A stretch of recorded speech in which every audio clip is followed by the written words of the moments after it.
السلام علیکم ورحمۃ اللہ وبرکاتہ۔ خواتین و حضرات، پچھلی ویڈیو کے اندر ہم نے آپ سے وعدہ کیا تھا کہ آپ کو ایسا وظیفہ بتائیں گے کہ بیوی کے اوپر یا خاوند کے اوپر بہتان نہ لگائیں، اسے دیکھیں اور پھر جو معاملات جو ہیں وہ اللہ کے اوپر چھوڑ دیں۔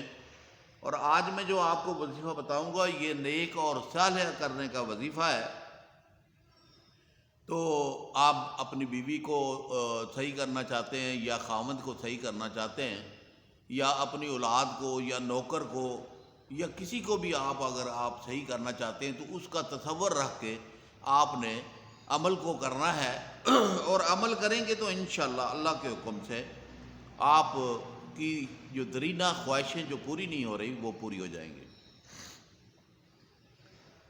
تو عموماً بندے کو وہم ہوتا ہے، اور جب وہم میں بندہ پڑ جائے تو پھر وہ اسے ہر چیز جو ہے وہ بری لگتی ہے اور شک کی نگاہ سے دیکھتا ہے۔ تو بیوی کو یا خاوند کو چاہیے کہ شک والی چیز چھوڑ دو تاکہ دونوں میں جو وہم کا سلسلہ شروع ہوا ہے وہ ختم ہو جائے۔ یعنی بیوی دیکھ لے کہ میرے خاوند کے اندر یہ چیز میرا خاوند پسند نہیں کرتا تو اس چیز کو ترک کر دے۔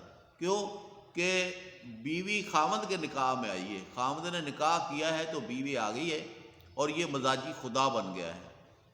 اور اگر مثلا یہ ہے کہ یہ 3 مرتبہ لفظ کہہ دے تو بیوی کا تعلق ہمیشہ کے لیے ختم ہو جاتا ہے۔ تو اس لیے بیوی عقد میں آئی ہے، نکاح کے اندر بیوی آئی ہے اور بیوی کی ساری ذمہ داریاں جو ہے وہ خاوند نے پوری کرنی ہے۔ تو اس لیے خاوند کو بھی چاہیے کہ بیوی کی تمام ضرورتیں، دنیاوی گھر کے کام کاج میں جو چیزوں کی ضرورت ہے، کپڑوں کی ضرورت ہے، جو بھی سامان کی ضرورت ہے اور جنسی ضرورت ہے جو پوری کرنی ہے۔ جو جہاں پر آپ کوتاہی کریں گے وہاں پر ہی ایک خمی ہوگی، خلا پیدا ہوگا اور پھر برائی جنم دے گی۔ تو اس لیے جو ہے کہ آپ نے مرد حضرات سے گزارش کر رہا ہوں کہ آپ نے بیوی کی تمام ضرورتیں پوری کرنی ہے۔ سب سے پہلے ماں کی خدمت کرنی ہے اور ماں کی خدمت کے بعد بیوی کی خدمت کرنی ہے۔ خدمت سے مراد یہ ہے کہ اس کی باتیں جائز ماننی ہے اور اس کی ضرورتوں کو پورا کرنا ہے۔ بات ماننے والی جو یہ ہے کہ اس کی ضرورت کو پورا کرنا ہے، اور اگر ناجائز چیزیں وہ مانگ رہی، فضول خرچی اگر کرنا چاہ رہی ہے تو اس کے اوپر آپ ڈانٹ بھی سکتے ہیں۔ تو بہت ساری چیزیں ہیں جو چھوٹی سی ویڈیو کے اوپر نہیں اپلوڈ کر سکتے۔ تو آپ جو ہے پوری کوشش کریں، بیوی کو خوش رکھا کریں۔ رات کو جب گھر آئیں تو ایک موتیے کا ہار ہی لے کر آ جایا کریں، یا کھاتے وقت 2-3 نوالے اس کے منہ میں ڈال دیا کریں۔ دیکھیں بیوی بہت محبت کرنے والی عورتیں ہوتی ہیں، ان سے پیار سے اگر آپ بات کریں گے تو یہ آپ کے آگے جھک جائیں گی، آپ کی فرما برداری کریں گی۔ اگر اکڑ کر بات کریں گے تو یہ تو پھر۔ اور ایک بات آپ کو بتا دوں کہ جناب آپ بیوی کی ساری برائیاں کر لیں وہ برداشت کر جائے گی، لیکن ان کے ماں باپ کو جب برا بولو گے تو وہ اکڑ جائے گی۔ اس لیے یہ غلطی کبھی مت کرنا کہ بیوی کے والدین کو آپ برا بولنا شروع ہو جاؤ تو سمجھ لو کہ آپ نے رستے علیحدہ کرنے شروع کر دیے، وہ کسی وقت بھی علیحدہ ہو جائیں گے۔ اور یہ بیوی جو ہے یہ جب اکڑ جائے گی تو پھر وہ بچوں کو بھی نہیں دیکھے گی کہ جناب وہ بچوں کو بھی چھوڑ کر بھاگ جائے گی یا بچے ساتھ لے کر چلے جائے گی، آپ پریشان ہو جائیں گے۔ پریشانی آپ کی ہوگی۔ اس مہنگائی کے دور کے اندر والدین پچھے ہوئے ہیں، وہ ایک مرتبہ تو شادی کر سکتے ہیں، دوسری مرتبہ شادی کرنی بڑی مشکل ہے غریبوں میں۔ امیروں میں تو ہو جاتی ہے نا، امیروں میں تو برداشت بھی ہو جاتی ہے کہ امیر جو ہے وہ بندہ ادھر کو جا رہا ہے تو بڈھی ادھر کو جا رہی ہے، کسی کو کچھ کہہ بھی نہیں سکتے۔ بہرحال یہ ہے کہ بیوی کو یا خاوند کو یا کسی کو بھی آپ جو ہے اس کی اصلاح کرنا چاہتے ہیں، اس کے دل میں محبت کرنا چاہتے ہیں، اسے برائیوں سے بچانا چاہتے ہیں، تو یہ وظیفہ میں آپ کے تک پہنچا رہا ہوں۔ میں نے پچھلی ویڈیو میں کہا تھا کہ میری اگلی ویڈیو کا انتظار کریں، وہ ویڈیو میں آپ تک پہنچا رہا ہوں۔ پچھلی ویڈیو میں ہم نے شروع میں 1 لکھا تھا اور اس ویڈیو میں ہم 2 لکھ دیں گے تاکہ وہ دونوں ویڈیو آپس میں جڑی رہیں۔ جو حضرات جو جس مقصد کے لیے ویڈیو، کیونکہ ہم نے تو حاشیوں میں لکھا ہوا ہے کہ جس مقصد کے لیے آپ پڑھنا چاہتے ہیں وہ حاشیہ دیکھ لیں، اور پوری ہماری جو ہے تمام ویڈیو آپ کے سامنے حاضر ہے۔ اور جنہوں نے چینل کو سبسکرائب کیا ہوا ہے ان کے پاس تو ہماری ویڈیو پہنچ رہی ہے، آپ وہاں سے دیکھیں۔ اور جو نئے آنے والے ہیں وہ بھی ہمارے چینل کو سبسکرائب کر دیں تاکہ ہماری ویڈیو آپ تک بھی پہنچنی شروع ہو جائے۔ اور پھر جو بندے جو ہیں سرچ کے اندر جاتے ہیں وہ ہماری ویڈیو کو دیکھ رہے ہیں تو ان سے بھی گزارش ہے کہ ہمارے چینل کو سبسکرائب کریں۔ آتے ہیں وظیفے کی طرف۔ وظیفہ یہ ہے کہ آپ نے عشاء کی نماز پڑھنی ہے، اور عشاء کی نماز پڑھ کے دیکھیں، میں نے وظیفے کو مختلف انداز میں آزمائش کی ہے، جو کامیاب ہوا میں نے اسی طریقے سے پڑھا۔ آپ نے ایک مرتبہ درود ابراہیمی ایک مرتبہ پڑھنا ہے اور ایک مرتبہ آخر میں پڑھنا ہے۔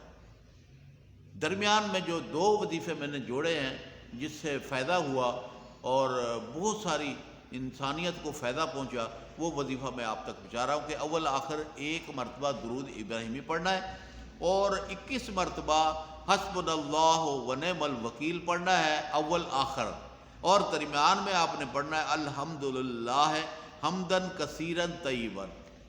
یہ بس اتنا سا دے، یہ 121 مرتبہ آپ نے پڑھنا ہے الحمدللہ حمدن کثیرن طیبا 121 مرتبہ۔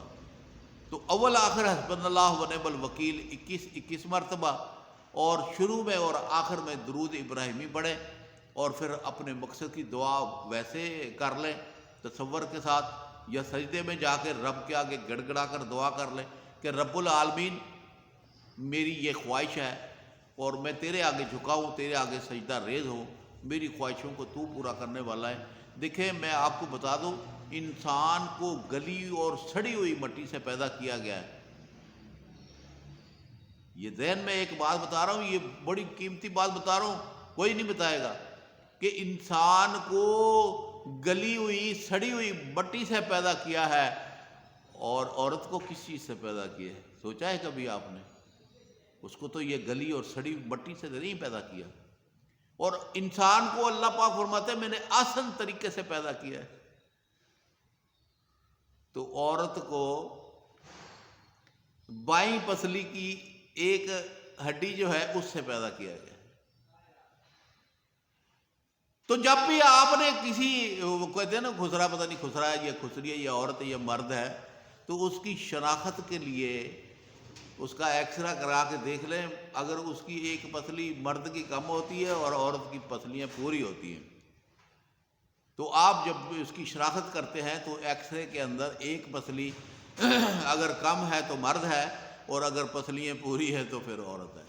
تو بات یہ ہے کہ جو وظیفہ میں نے آپ تک پہنچایا ہے وہ وظیفہ بہت ہی قیمتی تھا، جو آپ تک میں نے پہنچا دیا ہے، یوٹیوب کے اوپر اپلوڈ کر دیا ہے، اور جو جناب علی یہ ہے کہ ٹک ٹاک پہ بھی میں اپلوڈ کر رہا ہوں۔ تو آپ سے گزارش ہے کہ آپ کے ارد گرد گھروں میں، رشتہ داروں میں، عزیزوں میں، اپنے ملک کے اندر، دوسرے ملکوں کے اندر، جہاں جہاں تک مسلمان بستے ہیں وہاں وہاں تک ہماری اس ویڈیو کو شیئر کریں تاکہ قرآن پڑھا جائے، اور قرآن کا ثواب آپ کو بھی ملے، مجھے بھی ملے، اور ہم سب کو ملے، اور ہم قرآنی علاج کو پوری دنیا میں پھیلانا چاہتے ہیں اور دین حق کی بات کر رہے ہیں۔ ہم مسلمان ہیں اور مسلمانوں تک ہم نے اپنی بات پہنچانی ہے، اور یہ بات اللہ کی ہے، قرآن اللہ کی طرف سے آیا ہے، اور حضور اکرم حضرت محمد صلی اللہ علیہ وسلم نے ہمارے تک پہنچایا ہے، اور ہمیں ہدایت بھی کر دی ہے کہ آگے نہ نبی آئے گا نہ امت آئے گی،